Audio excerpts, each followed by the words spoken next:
We have the honor and privilege today of sitting with a man who needs no introduction, at least not in Minnesota anyway, and probably not nationwide either. Here on All Things Access, we are so pleased to welcome Justice Alan Page. Thank you so much for joining us today, Justice Page. Thank you, China. It's great to be here. Thank you. Well, of course, our first question is, and many of our viewers may know, that you are a justice on the Minnesota Supreme Court. Yes. What does that mean? Well, that means that I am one of 7 justices on Minnesota's Court of Last Resort. And that means that in the judicial system, our court is the end of the line. We're not a trial court. We don't hear from witnesses. We don't take testimony. We review trials that have taken place below, or legal determinations that took place below, to ensure that the proceedings were fair, that all the procedures were followed, and that the parties received their due process rights and other rights. So then what's the practical effect on what you do on me as an everyday citizen? The practical effect is that the decisions that our court makes really decides what the law is in Minnesota. So, for example, when we determine that, say there's an automobile accident, and there's a question about insurance coverage, the decision that we make not only affects the parties of the particular case, but they affect all of the other people who have that same issue arise in cases that they might have. So what we do affects every citizen every day. The decisions we make about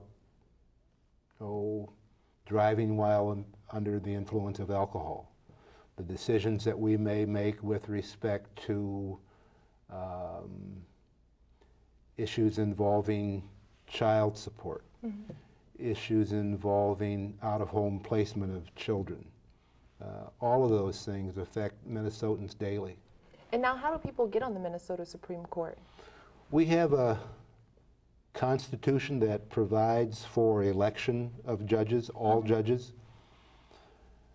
When the Constitution also provides or permits that when there is a vacancy, say a judge leaves office before their term is up, we serve 6-year terms. Say a judge leaves in the 4th year of a term, the governor fills that vacancy by appointment, and then the person appointed would stand for election generally within a year to 2 after the appointment. So that we have both a system that provides for election and provides for appointment. And now I understand that you are the only elected judge sitting on the court today. I was initially elected. All of the other justices on the court have been appointed. They filled vacancies. You know, one of the concerns with judicial elections is ensuring that judges who are elected have the ability to maintain and retain their ability to be impartial. That is to say, the ability to be fair, to listen to all sides of an issue. There are some concerns, and serious concerns, with the fact that when a person has to campaign for office, that they might say something or do something which would suggest to the voter that in a given set of circumstances they will rule in a certain way. That would be improper, because we're not there to impose our will, we're there to exercise our judgment. And ruling or suggesting that you might rule in a certain way indicates that you have a bias in a certain way. And no matter who you are, if you come into our judicial system, you're entitled to a judge who is unbiased, who has and will not impose their personal preferences on the outcome of the case. And that's critically important. So that's one of the challenges we face with judicial elections. And now, Justice Page, if we could take a look back toward the beginning, and I asked some of the kids with our youth program help for asking you questions here today. Sure. And one question that one of the kids would love to know is, how did you get this far to a place where you're deciding these critically important issues that you've just described, you know, even to getting to the point where you wanted to campaign for election as a judge? How did you get this far? It's really very simple, and at the same time very complex. Simple in the sense that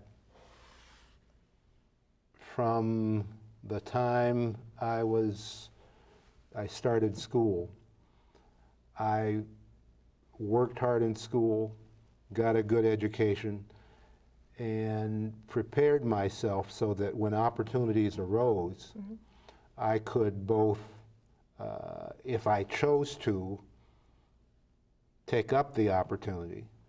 I prepared myself so that I could be successful.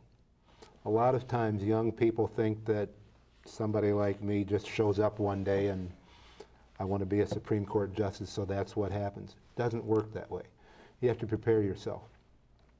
Again, in my case, it meant going to elementary school, high school, college, law school, and then practicing law.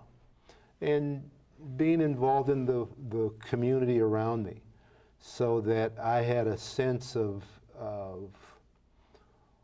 the human condition. Because as judges, we're, in a lot of cases, looking at the human condition and sorting out and deciding what's right and what's wrong. Well, Justice Page, in the few seconds we have remaining, I certainly hope that the kids with our youth program apply to the Page Education Foundation for one of the many scholarships. We would love to have them. The Page Education Foundation, my wife and I started 20 years ago with the goal of encouraging, motivating, and assisting young men and women of color pursue their education beyond high school. Wonderful. And what website can they go to find out more information about that?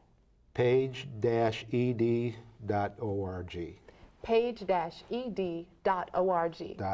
Wonderful. Thank you so much for visiting with us today, Justice Page. Thank you for having me. Thank you.